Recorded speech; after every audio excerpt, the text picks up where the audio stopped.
All right, hey everybody. First vlog of the trip. I'm in Los Angeles, and today we're going to the CLOL finals at the LCS Studio down in Saltel. It's going to be University of St. Thomas up against Bay State. I think I'm pulling for UST. They are the favorites coming into today, but should be pretty exciting. Waiting for my Uber right now to pick me up, hoping to get there a little after 11 after the doors open and get in and get my seats. I'm really excited to meet people from the scene, see the games in person. It's been a dream of mine to go to the studio. Yeah, see you guys later.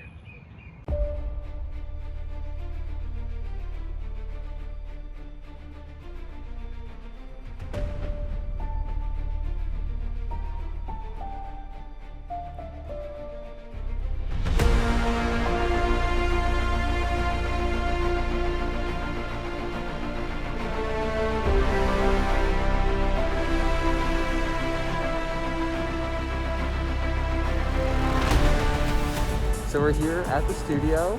UST is gonna be playing right behind me. Bay State over there. Got the trophy. I can zoom in on it, maybe not. All right, that's fine. I'm excited to be here. Doors just opened, about 20 minutes till the match starts.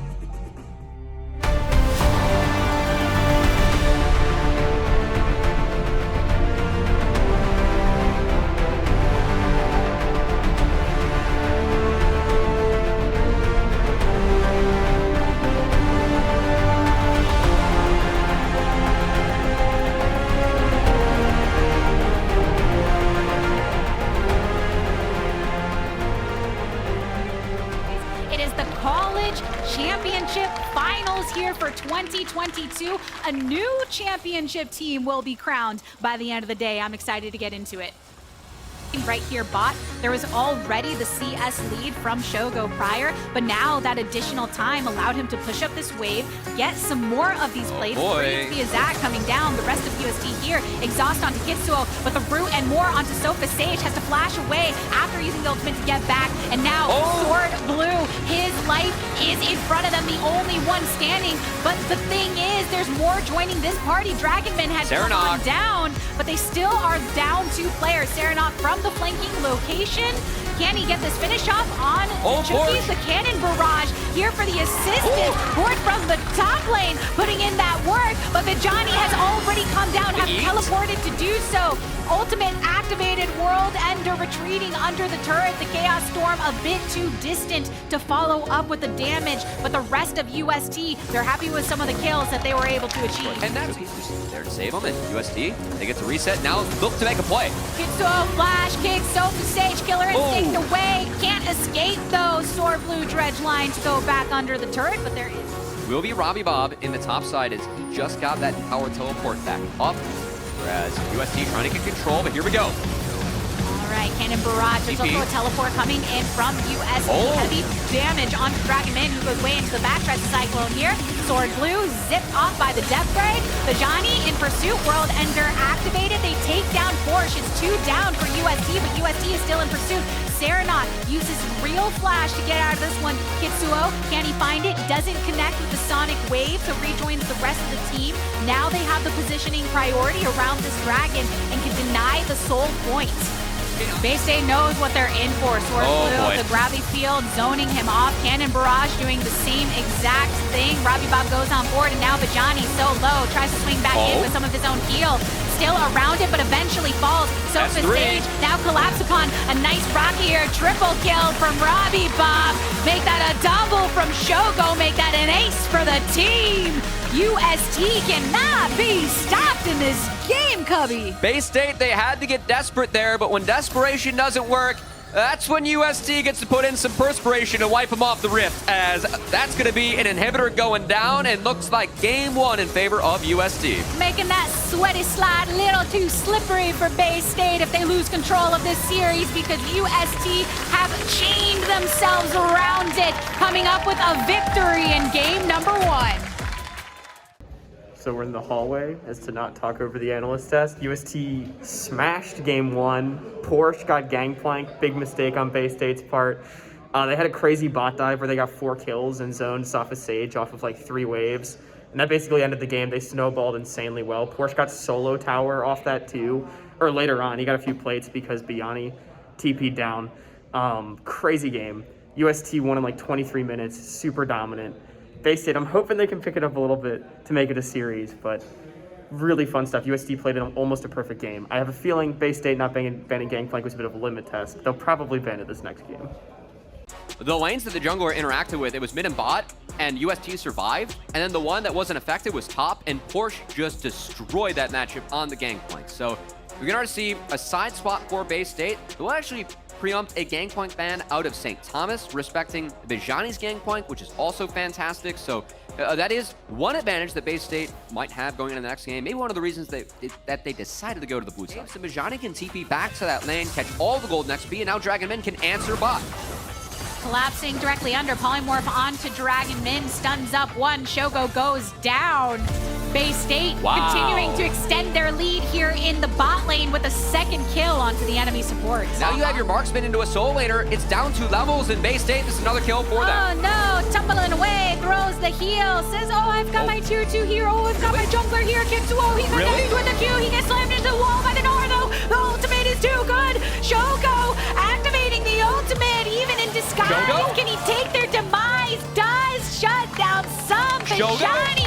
You ain't gonna get away. That's a double kill. Shogo starting to get some strength in him. And that's one of the things about when you play Gnar is that's a timer that USD is clearly comfortable trying to play around when an objective is up.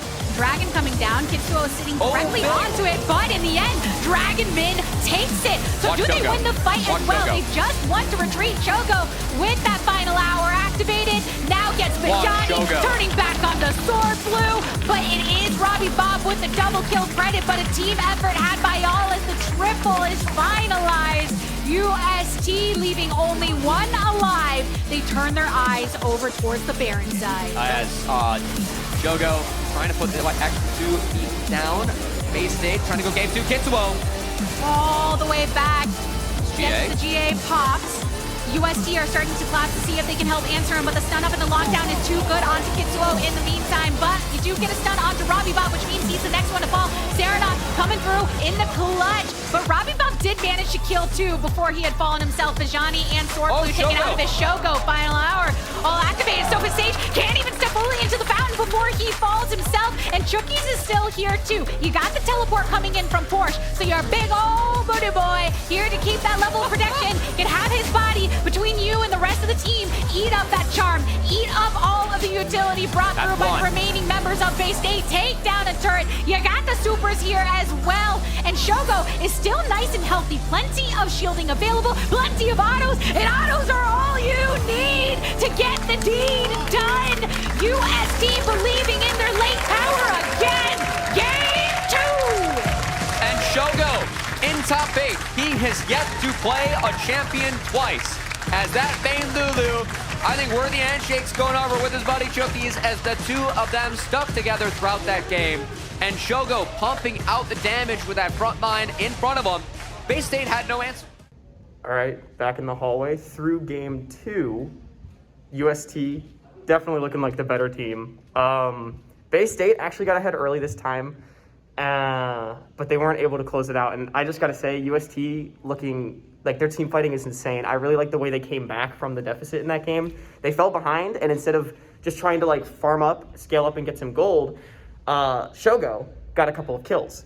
And so instead of, like I said, sitting back, they actually just played around Shogo and kept 5-stacking every single time with their Vayne Lulu and letting Vayne go absolutely crazy to close the gold gap, get a few objectives. And Bay-State didn't really have an answer for it. I am not sold on their strategy. They're playing full skirmish. They had full pick-poke comp this last game. And while it did work in the early game this time around on like game 1, it just feels like they don't really have an answer for Shogo and the rest of UST's team fighting as a whole. They're just a little too clean with it. So we'll see if in game 3 they can pull it out. But I'm predicting UST 3-0. But now Chookies does spot out Not. Into the face of Chookies. That's the stun for the here. concussive blows, bringing down the Make It Rain, the charm to follow onto Chookies, who has to flash over the wall. Getting a few spheres into Dragon Min means that he has to hop away. Exhaust onto Shoko, flashes away. Dragon Min fairly deep, gets slain by Shoko. The Ren is pretty good. Shoko still trying to fire through, but Sofa Sage going way into the back lane. Serenok, he is on the retreat right now, but it's 2 traded for 1 thus far. The Make It Rain gets some additional damage onto Chookies, but he can't escape. Kitsuo also marked down fairly low. Gonna get another one. It's an equal trade. Kitsuo finally following when in that Nautilus form. And I utilize that. Take the first dragon for themselves. Exactly. Base state directly on it now. Dragon Min in the vicinity. Make It Rain onto Kitsuo's head. The red line to follow. Tries to escape. Has some shielding on him because of the Guardian. And Chookies right now lands the Q onto Sword Blue, but right there in the back of the pit, Shoko goes down. Chookies retreating. Did not have flash available, nothing else either. Bay State comes out with 3 kills in that engage to see if they can collapse and take advantage of this wave pushing on down. Redline onto 1. The ultimate from Sofa Sage gets a decent amount of damage onto Chookies, but that's a lot of aggro. That's a lot of return right now. Sword Blue taken out of it, and Porsche rotating down as well. Stun up onto Serenok. Cannot escape. No flash for him to use. Sofa Sage getting slowed down. Uses the E to create some distance. Can't save his life though. Dragon Min here on the climb. But look, now all of UST is here. This was a play that Bay State was looking for, that UST came out on top from. Back off. We have other inhibitors that we can take. There's a turret right here. Teleport coming through from Bay State to try to go for the collapse. UST have a feeling things are a little too quiet, so Bajani, they finally see Serenok. Spear rushing on forward. Chookies coming on through with a charm. Bullet time right over the wall. Doesn't quite kill anybody just yet, but Chookies is soon to fall. Kitsuo gets the reset. He gets a few of these kills. That's 4 taken down from Bay State. Bajani, despite getting the TP behind them, Bay State cannot make the play happen. University of St. Thomas, a new name to the scene, a new championship to be crowned here in 2022. It's UST, baby!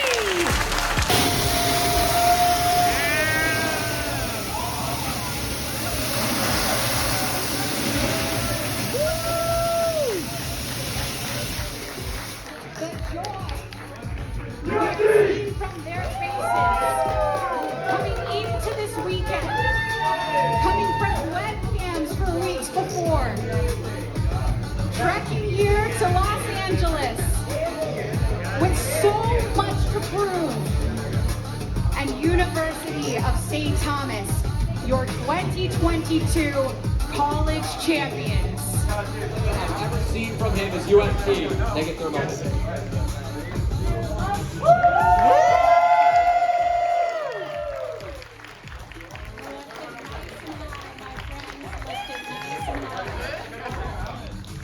It's been such a pleasure getting to see them play on the Rift, and you see even some of the supporting staff. Putting so much work. Getting to talk to them in the parking lot after some of these days, seeing them in the morning, hyping each other up on the outskirts of the studio.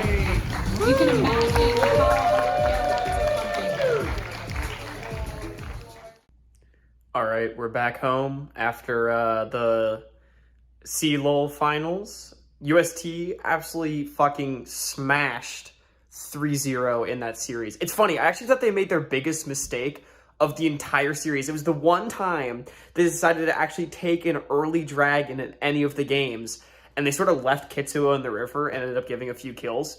I thought that was their biggest mistake of like the entire series, and yet it was one of the most one-sided games. They were up like 10,000 gold at 20 minutes, ended super fast. It was the fastest collegiate finals in history, so that's fun. I got to witness some history. Definitely very one-sided, but I mean, UST, again, they just looked so good. I like their strategy a lot of sort of, they always prioritized gold over objectives in order to get their team fight compositions online, and then they just team fought, and they team fought better than Bay State, and I was really impressed with that. Congratulations to all the players on UST.